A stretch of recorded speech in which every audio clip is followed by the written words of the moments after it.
when the opportunity did arrive, I felt that, why not? I could come out to this part of the world, see it for the first time. Of course, you're associate of the ICC and budding young cricketers here that I would love to meet at some point in time. So.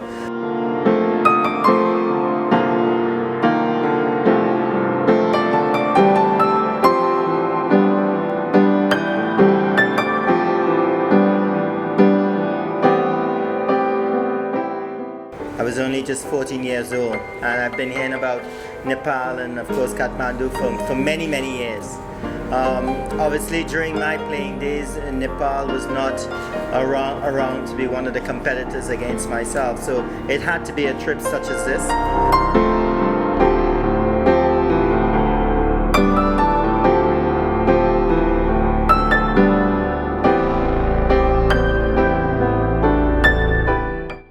Regaining the world record after losing it some 6 months before that. So, but records are made to be broken. So for me, it's growing the sport in Nepal, growing the league, and seeing more recognized cricketers coming to your shows and making sure and participate. We've been flying for 2 days, so we're a bit tired. So no difficult questions, okay? No difficult question at all, Brian.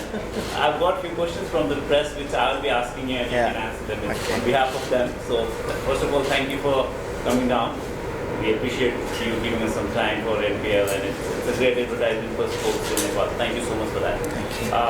The first question that came from the press is, what brings you to Kathmandu and NPL, and how did this happen?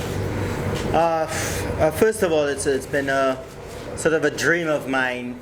Obviously, I started playing cricket from a very young age. My first trip to India, I was only just 14 years old, and I've been hearing about Nepal and of course Kathmandu for many years. Obviously, during my playing days, Nepal was not around to be one of the competitors against myself, so it had to be a trip such as this. When the opportunity did arrive, I felt that, why not? I could come out to this part of the world, see it for the first time. Of course, you're associate of the ICC and budding young cricketers here that I would love to meet at some point in time. So for me, it's a great trip because I can tick the box in terms of being able to come to Nepal and see the place, see the people, the hospitality. And to bring along my daughter Tyler as well, to have the experience is something special. Thank you, man. Tyler, welcome to Nepal. We are so happy to see you here. The second question is, the NPL has created a buzz around the world, and fans are going crazy in this part of the world. So how do you rate this Premier League in comparison to some of the other leagues that you visited and been part of? Well, how you look at it, I think you got to look at it in terms of the size of the country, the ability of the players, and exactly where you are as a cricket playing nation. You're still very young as a cricket playing nation, so to have international superstars come to your country to play in your NPL is something very special, and I suppose it's the start of something that's going to grow. Of course, T20 is a wonderful version of the game. You're getting a lot of new sponsors and a lot of new spectators. It's a very exciting version of the game. So for me, it's growing the sport in Nepal, growing the league, and seeing more recognized cricketers coming to your shows and making sure and participate. This is a little bit personal for you. How do you remember your 400 not out against England? That was a long time ago, 2004, 20 years ago now. So, hopefully, during my lifetime, I want to see it broken. And I believe with the advent of T20 cricket and how aggressive and attacking young players are, I think that you're going to see someone passing that score at some point in time. That was a very special moment in my life. Regaining the world record after losing it some 6 months before that. So, but records are made to be broken, and I've said it in the past. I would have loved to play with a more successful West Indies team. I would give my records just to have played on a team that was, winning a lot more when I played. That's exactly how I heard from the another great Sachin when he was here. He also wanted to be a more successful part more successful team, part of a more successful team than having. I mean, again, it relates to the records. That's not the only record that you hold. You hold several many. So how does it feel to be a maestro? You know what? As a little kid, I grew up in a family of 11. I had 10 siblings, a very big family, and 6 bigger brothers. And it was always a dream of the family to have someone go on to play international cricket. I was the last boy, so I suppose I was the last effort in trying to get that sort of position in the family.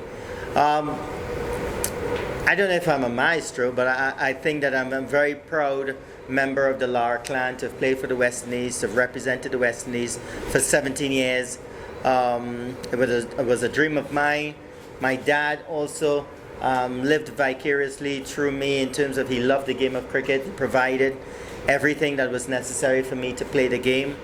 Even though we came from a very big family in a sort of middle-income 3-bedroom house, all of us enjoyed ourselves living there. But yeah, it's just to fulfill that dream to play for the West Indies, to play alongside the great Sir Vivian Richards, Gordon Greenwich, Desmond Haynes, the late Malcolm Marshall. That was just an awesome time in my life. Trust me when I say this, and I say on behalf of everybody, you are a maestro. There's no denying of that fact. You personally did not get to play too many T20 leagues around the world. So do you miss playing T20 cricket with your talent and flair that you had?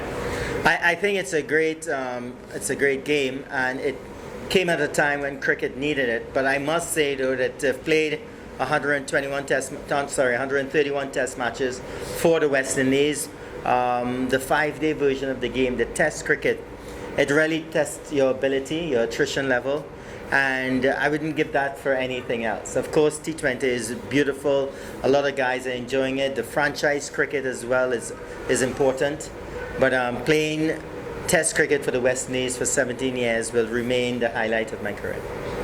Got only 2 more, so I'll only Sure. if you do know. And I'm not sure how true the question is, gentlemen, because you said that you voted the second scariest batsman in the world. I believe you were the first.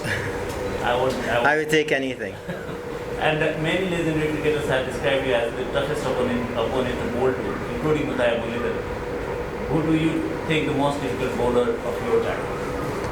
Well, my nemesis, the person that got me out the most was definitely Glenn McGrath, an awesome bowler, Australian, and of course Australia toppled the West Indies in the mid-90s as the #1 team in the world. But for me, the greatest fast bowler that I've seen, played against, was Wasim Akram from Pakistan. He was definitely a bowler that can make you look pretty ordinary when he's at his best. Unbelievable. In today's cricket, who are your best batter and a bowler? Your pick. Well, I'm not sure. Okay, if you're thinking the best batter, I think obviously the record of Joe Root at present. That's just going on record. But if you want to know the batter that I like the most, it would definitely be Jaswal. And the bowler that is definitely the best in the world right now is Jasprit Bumrah.